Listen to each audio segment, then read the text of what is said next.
Ever felt a little off during a superhero movie? Like something just didn't quite add up?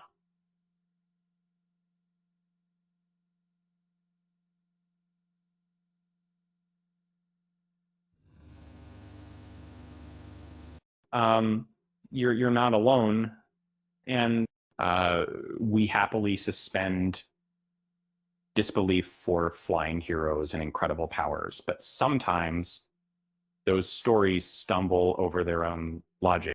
Um, let's dive into 10 of the biggest plot holes in the superhero genre.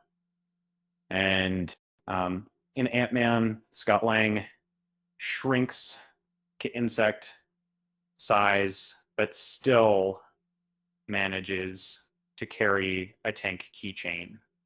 Um, if shrinking maintains mass, shouldn't he crush everything underfoot? It's a tiny problem with massive implications. The Dark Knight Rises sees Bruce Wayne escape an impossible prison and infiltrate a locked down Gotham. How did a penniless man travel the world and bypass military quarantine so quickly? It's a bit of a magical journey.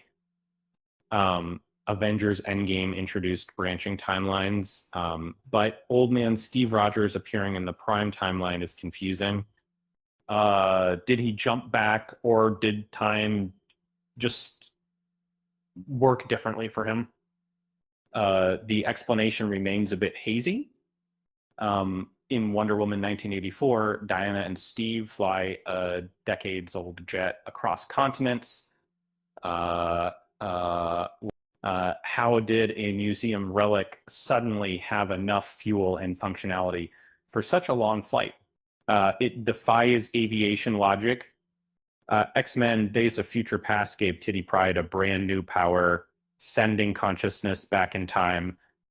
Where did this ability come from? It appeared just when the plot needed it. Superman reversing the Earth's rotation in Superman is problematic. Um, reversing a planet shouldn't just rewind time, it should cause widespread destruction. Lois Lane's fate feels a bit too easily undone.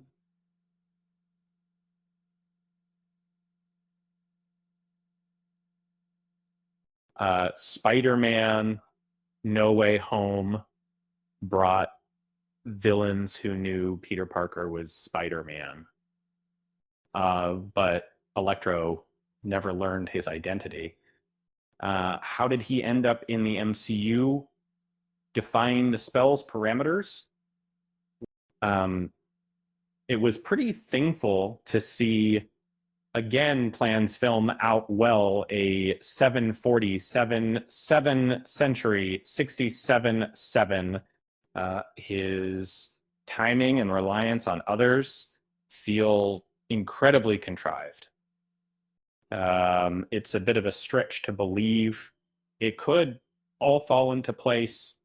Um, uh, Jonathan Kent's sacrifice in Man of Steel feels unnecessary. Clark could have easily saved his father without revealing his powers. It feels like a forced dramatic moment. And Nick Fury waited until half the universe was gone to call Captain Marvel, and Captain Marvel, and, why wasn't she called during previous threats? Uh, it begs the question of why she was held back for so long. Um, so, which of these plot holes bothers you the most? Uh, is it a tiny detail, or does it ruin the entire movie? I mean, come on, a jet that's been in a museum for decades suddenly works perfectly. That's just asking for trouble. With that said, thanks for watching, and until next time.